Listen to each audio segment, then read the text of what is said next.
আমি তো সবসময় ভালো থাকি, আমি কিন্তু ভালো থাকার মানুষ। কারণ একটা কথা বলি যে একটা মানুষ বাংলাদেশে সগর্বে বলতে পারে যে সবসময় ভালো থাকে, তার নাম কি? উত্তর দিকে না, পূর্ব দিকে না, পশ্চিম দিকে না, দক্ষিণ দিকে না, কোন দিক? সিদ্দিক, দিকে দিকে সিদ্দিক। আর সিদ্দিক মানে সত্যবাদী। যারা সত্যবাদী, সত্য কথা বলে, সত্যের পথে চলে, তারা সবসময় ভালো থাকে। আল্লাহ পাক তাদেরকে ভালো রাখে। আলহামদুলিল্লাহ আমি ভালো আছি।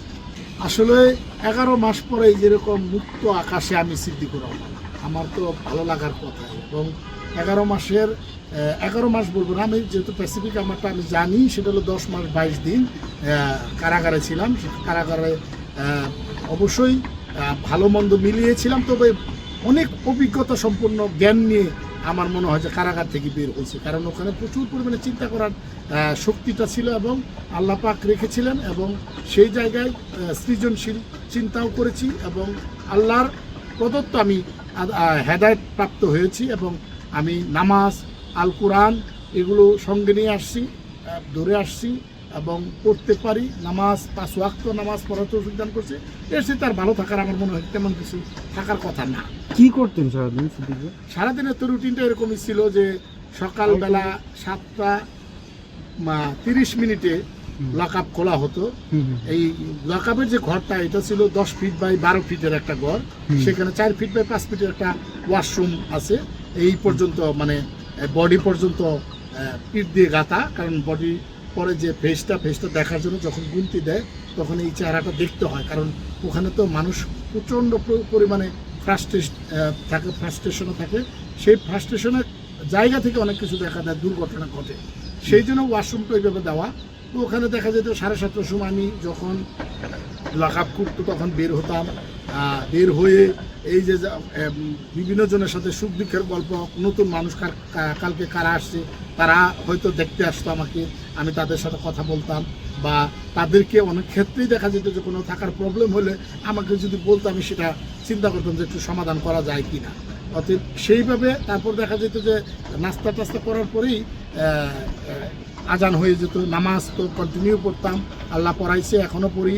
এবং সেই জায়গায় নামাজ পড়ে যখন লাঞ্চ আওয়ারে লাঞ্চ খেয়ে দেখা যেত যে লোকজনের সাথে আবার একটু আড্ডা বা একটা দোয়া। আমরা বেশিরভাগ সময় দোয়ার মধ্যে থাকতাম, যে সবাই মিলে দোয়া করতাম আল্লাহর কাছে, আল্লাহ কবে এই 4 দেওয়াল থেকে বের করলাম। তার পরবর্তীতেই বিকাল টাইম হলে 4:30, মাঝে মাঝে 5টা 5:30, এই 3টা টাইম, মানে এটা দিনের তারতম্যের উপর ডিপেন্ড করতো। লকআপ সময় হয়ে যেত, আবার দেখা যেত যদি লকআপে ঢুকে যেতাম। ওই টাইমটা একটু খারাপ লাগতো যে পাখি যখন রাতের বেলায় বাড়ি ফিরে গাছে এসে কিচিমিচি ডাক শুনতাম, সেই টাইমের আগে আমাদেরকে ঢুকানো হইতো। কারণ পাশে অনেক গাছ ছিল, সেখানে দেখা যেত যে পাখির শব্দ শুরু হইতো আমরা লকআপ হওয়ার পরে। তারপরে ভিতরেই অনেক সময় দেখা যেত যে আসরের নামাজটা আদায় করতাম, মাঝে মাঝে সুযোগ পেতাম বাইরেও আসরের নামাজ আদায়ের পরে ভিতরে ঢুকে যেতে হতো। তারপরে যথারীতি মাগরিবের নামাজের পরে বই পড়া, কোরআন পড়া, সেই জায়গা থেকে আবার রাতের খাবার, আবার নামাজের পরে খাবারের পরে আবার ঘুম। সকালবেলা ওঠার আগে 3:30টার সময় আমি রাত 3:30টায় ঘুম ভেঙে যেত। তাহাজ্জুদের নামাজ এবং অন্যান্য নামাজ পড়ে, ফজরের নামাজ পড়ে তারপরে ঘুমাইতে যেতাম। আবার ঠিক প্রতিনিয়তই আবার সকাল 7:30 8টার মধ্যে আবার ঘুম থেকে উঠতাম। আসলে এই খাবার দাবারের বিষয়টি এরকম ছিল যে ওখানে গেলে ওই যে আখিরাতের যে চিন্তাটা, সবার জন্য সমান, আল্লাহ তো সবার জন্য সমান, সেই জায়গাটাই আমি ওখানে দেখতে পেয়েছি। হেদায়েত হওয়ার তো অনেকগুলা কারণ থাকে, শুধু যে কোরআনের আলোতে আলোকিত হয়ে আমি হেদায়েত প্রাপ্ত হয়েছি তা কিন্তু নয়। ওখানে আমি সিস্টেম দেখেছি যে কারাগারের ভিতরে, মানে আমি আমার ল্যাঙ্গুয়েজে বলি শিক্ষালয়ের ভিতরে খাবারটা টাইমলি আসতো এবং সবার জন্য এক ধরনের খাবার, সবার জন্য। ওখানে যে আমি অভিনেতা, ওখানে 60,000 কোটি টাকার মালিক, বিভিন্ন ব্যাংকের মালিক আছে, তারপর পলিটিশিয়ান আছে, তারপরে দেখা যায় যে খুনি আছে, তারপরে নির্যাতনকারী আছে, তারপরে দর্শন মামলায় যারা গেছে, ছিনতাই, চুরি, রাহাজানি, যত কিছু আছে, সবার জন্য একই খাবার। আমার অদ্ভুত এই জিনিসটা থেকে লিসেন নিতাম যে আল্লাহ এই পৃথিবী থেকে যখন চলে যাব, মুসলিম হিসাবে সবার জন্য যেমন ওই কবরের যে বিষয়টা রেখেছেন, একই রকম, একই কাপড়ের একই মাপ, একই কবরের জায়গা, সেই জায়গাটা থেকে কিন্তু ওখানেও আমি লিসেন নিয়েছি যে সবার জন্য একই খাবার। খাবারের মেনুতে যেটা ছিল নির্দিষ্ট পরিমাণে, এটা কারালতে যেটা হয়, ভাত তো সবার জন্য সেম, এবং ডিভিশন প্রাপ্ত যারা তাদের জন্য আলাদা বিষয়।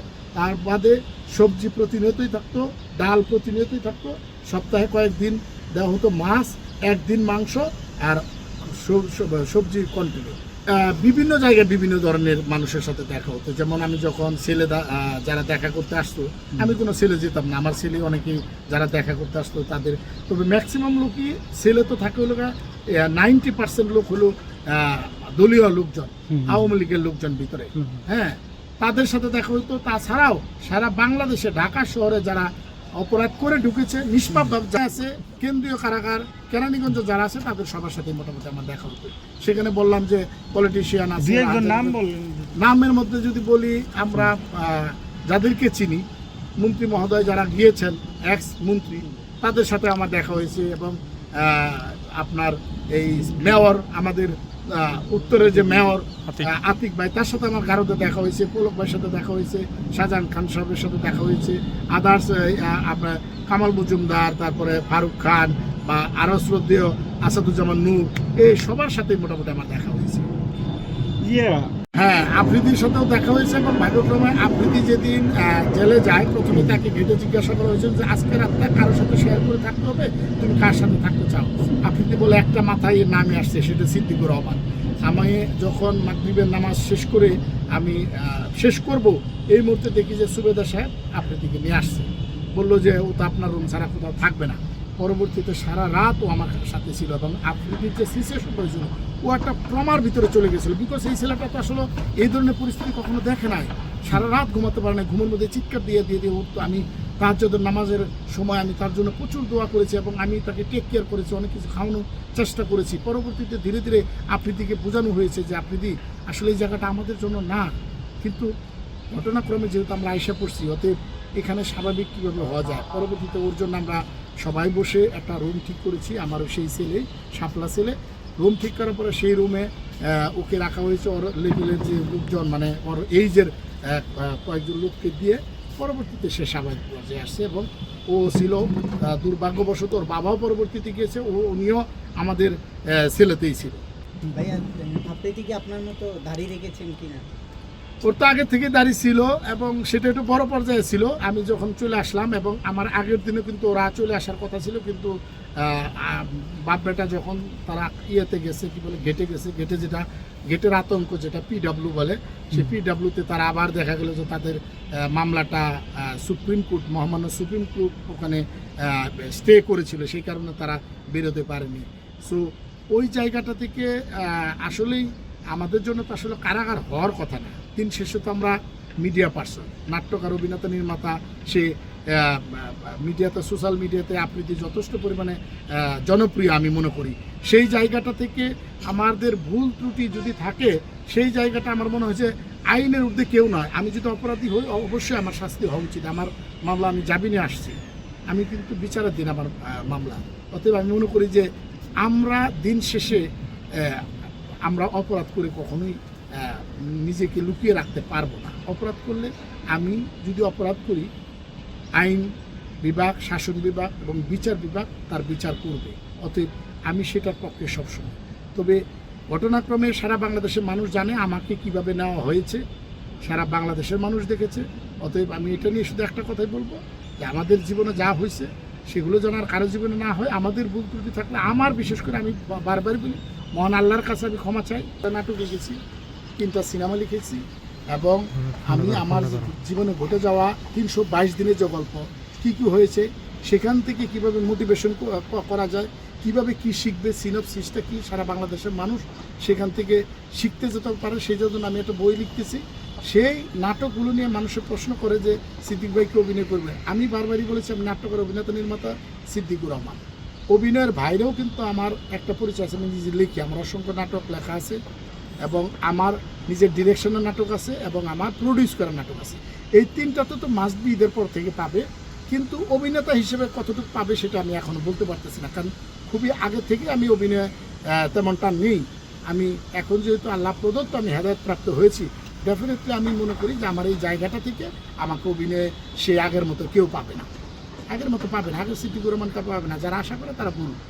আমি আসার পর আমার একমাত্র পৃথিবী আরশ হোসাইন, আমার সন্তান, যেটা আমার সবসময় বলি যে আমার দুর্বল জায়গা আমার সন্তান। প্রত্যেকটা বাবারই দুর্বল জায়গা তার সন্তান। আমি তার সাথে দেখা হয়নি, দেখা করার চেষ্টা করতেছি। সে আমার এক্স ওয়াইফের কাছে আছে, সেই জায়গা থেকে আমার ওয়াইফকে আমরা বারবারই রিকোয়েস্ট করতেছি আমার বিবিটাকে আমি যেন দেখা করতে পারি, যেহেতু মহামান্য আদালতের নির্দেশনা আছে তার সাথে আমি সপ্তাহে 2 দিন দেখা করতে পারবো। সেই জায়গা থেকে অচিরেই মনে হয় তার সাথে আমার দেখা হবে। আচ্ছা, অনেকেই প্রশ্ন করেছিল যে অভিনেতা সিদ্দিক তো ছাড়া পেয়েছে, সে কি আবারও বিয়ে করবে কিনা, কমিউনিটি অনেক ভক্তরা বলেছে, এই বিষয়ে যদি একটু উল্লেখ করেন। এইটা আসলে আমি বিয়ে করব কিনা, বিয়ে তো অবশ্যই করব, কিন্তু এখন করব না। কারণ আপনারা জানেন যে আমি যেহেতু একটা জায়গা থেকে আসছি, আমার কারাগার থেকে আসার পরে যে ট্রমাটাই কিন্তু এখন পর্যন্ত কাটেনি। সত্যি কথা যেটা, এই যে আমি আসি, আমি এই যে আমার মিডিয়া ভাইদের সাথে যখন কথা বলতেছি তখন মনে হচ্ছে যে না, সিদ্দিকুর রহমান সে আগের জায়গাটাতে ফিরতে চায়, একটা মাত্র কারণেই, কারণ আমার ট্রমাতে যেন আমাকে ক্ষতি না করতে পারে মেন্টালি, আমি যেন সুস্থ থাকি। আগে সুস্থ হওয়ার বিষয়টা আছে, সুস্থ হয়ে সুস্থ চিন্তার মাধ্যমে অবশ্যই, যেহেতু মুসলিম, যেহেতু আল্লাহ প্রদত্ত আমি হেদায়েতপ্রাপ্ত হয়েছি, নিজেই দাবি করি। সো ওই জায়গাটা থেকে আমি মনে করি যে বিয়ে তো অবশ্যই যাব, তবে আমার যারা মিডিয়া পার্সন, আমার যারা ভক্ত, তাদেরকে জানিয়ে যাব, কারণ না জানিয়ে আমি কোনো কাজ করতে চাই না। সবাইকে জানাবো, জানায় তারপরে শোনা আমার এই শুভ কাজটা করবো। তবে এখানে আমি আমার একমাত্র সন্তান আরশ হুসাইন রাজি, সম্মতি এবং তার মাধ্যমেই আমি বিয়েটা করব, মানে আমার সন্তান থেকে যেন আমার বিয়েটা দেয়। আচ্ছা ভাইয়া, আপনার যদি একটু ব্যক্তিগত প্রশ্ন, ঠিক জায়গায় বলতেছে সে আল্লাহর নামে চলে গেছে, সে কিন্তু আবারও ওই ধরনের পোশাক পরতেছে। ওই দিন আমরা জিজ্ঞেস করছিলাম ভাইয়ার সাথে কি আপনার আবার দেখা হয়েছে কিনা, বা বিয়ের সাথে ওরকম কিছু না, এমনি দেখা হয়েছে কিনা। সে হুট করে আমাদেরকে বিতর্ক করে চলে গেছে, এই বিষয়টা যদি একটু বলতেন। এটা আমি সোশ্যাল মিডিয়াতে দেখেছি, এটা আসলে কখনোই কাম্য নয়। আমি একটা মাত্র কারণেই বলি, এবং তার সম্পর্কে আমি কখনোই কোনো কথা বলতে চাই না, একটা মাত্র কারণেই। সেটা হলো সে যতদিন বেঁচে থাকবে ততদিন কিন্তু আমার বাচ্চার মা হিসেবে বেঁচে থাকবে। অতএব সবসময় তাকে আমি সেলুট দিই এবং তাকে সম্মান করি। সম্মানের জায়গাটা আমি সবসময় থাকবে, মৃত্যুর আগের দিন পর্যন্ত যেন আল্লাহ রাখে। কারণ আমি চাই দিন শেষে তো সে, তার একটা বেবি আছে, আমারও একটা বেবি আছে। অতএব আমরা এমন কোনো অ্যাক্টিভিটিস করব না যেটা বেবির উপরে প্রভাবিত হবে। আমি চাই সেই জায়গা থেকে তাকেও আমি উপদেশ দিতে পারবো না, কারণ নিয়ম অনুসারে তো আমি দিতে পারি না, যেহেতু সে আমার এক্স ওয়াইফ। অতএব তাকে সম্মানের জায়গাটায় রাখি না, তাকে আমাকে উপদেশ দেওয়ার মতো সামর্থ্য মনে হয় আমার নাই। যদি আমি উপদেশ দিতে চাই না, আমি শুধু বলি, যেহেতু আমি সোশ্যাল মিডিয়াতে দেখছি, আপনারা যেহেতু সেই মিডিয়া কর্মী বা আমারই পরিবারের সদস্য, আমি বলবো যে আল্লাহ তাকে হেফাজত করুক, হেদায়েত করুক, হেদায়েতের মাধ্যমে সুন্দর জীবনযাপন করার তৌফিক দান করুক। কখনোই তার উপর কোনো প্রকার রাগ বা অভিমান বা অভিযোগ এগুলা নাই, বরং আমি তার কাছে চাই, প্লাস আল্লাহর কাছে বলি, আমার সন্তানটা যেহেতু তার কাছে থাকে, আমি চাই যে পরিপূর্ণ একটা সুন্দর জীবনের মাধ্যমে আমার সন্তানটা যেন মানুষ হয়। আর সন্তানটা যখন মানে মহামান্য আদালতের কাস্টডিটা আমি পাবো, তখন তো আমি এই ধরনের অনুরোধ করবো না, তখন তো আমার কাছেই থাকবে। যেহেতু তার কাছে আছে, ডেফিনেটলি আমি চাবো যে আল্লাহ তুমি আমার সন্তানটাকে ভালো রাখো, আমার সন্তানটার পরবর্তী লাইফে যেন এগুলা প্রভাবিত না হয়। কারণ প্রভাবিত হলে দিন শেষে তো আমার সন্তানটাকে আমি সফল সন্তান হিসেবে দেখতে চাই। প্রত্যেকটা মায়ের বাবার দায়িত্ব এটা থাকে, আমি মনে করি সেই জায়গাটা মাথায় রাখা উচিত। এইটা নিয়ে কিন্তু আমি ইতিপূর্বে বলেছি, এবং সেটার রেজাল্টও আমি পেয়ে গেছি অলরেডি। কারণ আমি বলি যে শিল্পীরা দিন শেষে কিন্তু সিম্পল লাইফ লিভ করতে ভালোবাসে। বাংলাদেশের প্রেক্ষাপটে সহজ সরল লাইফ চায়। শিল্পীরা কোনো জটিল লাইফে বিশ্বাসী না, বাংলাদেশের শিল্পীরা বিশেষ করে। শুধুমাত্র বাংলাদেশের শিল্পী না, আমি বলি বাইরেও।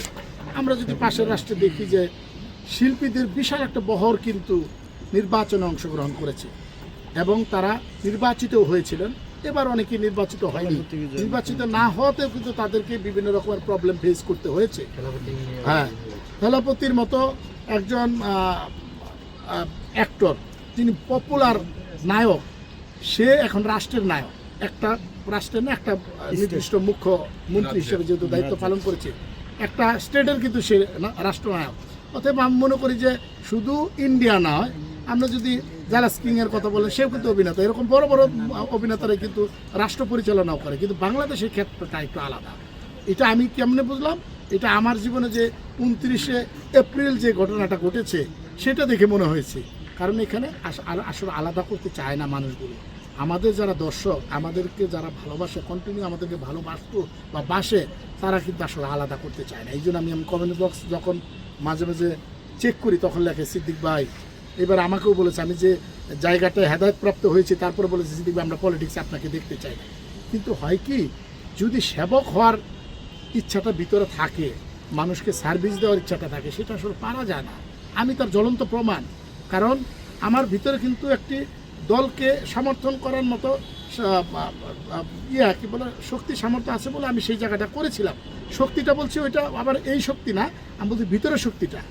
সো আমি তো একটা দলকে আমি সমর্থন করতেই পারি, আমি আমার মুক্ত স্বাধীনতা আমি প্রকাশ করতেই পারি। আমি একটা দলের নমিনেশন পেপার চেয়েছিলাম, দলীয় নমিনেশন। আমি কিন্তু ডিরেক্ট জাতীয় নির্বাচনের জন্য চাইনি, কারণ ওখান থেকে নমিনেশন প্রাপ্ত হওয়ার পরে সেটা আমি নমিনেশন পেতাম। সেই জায়গাটা থেকে আমি মনে করি যে আমাকে কিন্তু সেইভাবে নেওয়া হয়নি। আমি আপনারা দেখেছেন তারা জ্বলন্তই। এই জন্য বলি যে বাংলাদেশের শিল্পীরা একটু সেন্সিটিভ জায়গায় অবস্থান করে, তাদেরকে দর্শকরা অন্য জায়গায় নিতে চায়। সত্যিকার অর্থে যদি আপনার বুকের ভিতরে একটা সার্বভৌমত্ব ধারণ করেন, একটা ভূখণ্ড ধারণ করেন, তাহলে পোল্ট্রি শব্দটা আমি কখনোই সাপোর্ট করি না এবং করা উচিত না। আমরা যারা সত্যিকার অর্থেই সেবক হতে চাই, এই ওয়ার্ডটার সাথে আমার মনে হয় তাদের যায় না। আমি সেটাকে কখনোই করি না। তবে একটা জিনিস কিন্তু আমি বারবারই বলেছি যে আমি সত্যের পথে চলতে চাই, সত্যের জায়গা থেকে কাজ করতে চাই। সেটা আমি যেমন অনেকেই এবারে নির্বাচনকে বয়কট করেছে, আমি কিন্তু নির্বাচনকে বয়কট করিনি। আমি কিন্তু জেলখানা থাকাকালীন অবস্থায় ভোট দিয়েছি। এটা নিয়ে ভিতরে যারা পলিটিশিয়ান ছিল তাদের ভিতরে মিশ্র প্রতিক্রিয়া হয়েছে। আমি তাদেরকে একটা বলেছি, ভোট দেওয়া আমার অধিকার, এটা আমার অধিকার কেউ খর্ব করতে পারবে না। আমি কোন জায়গায় ভোট দিচ্ছি সেটাও আমি কাউকে বলবো না, একটা মাত্র কারণেই বলবো না। হ্যাঁ, হ্যাঁ না দুইটাই ছিল। জুলাইয়ের পক্ষে আমি সবসময় বলি, জুলাইয়ের পক্ষে বিপক্ষে দুইটা অপশনই যেহেতু ছিল, আপনি যদি পক্ষে থাকেন তাহলে হাতে ভোট দিবেন, আর পক্ষে না থাকলে নাতে ভোট দিবেন। প্লাস মার্কা ছিল ওখানে, আপনার পছন্দের ক্যান্ডিডেট যদি হয় সেখানে ভোট দিবেন, না হলে দিবেন না। সো ওই জায়গাটা থেকে পোল্ট্রি শব্দটা আমি কখনোই পোল্ট্রি মারা শব্দটার সাথে আমি নেই। সিদ্দিকুর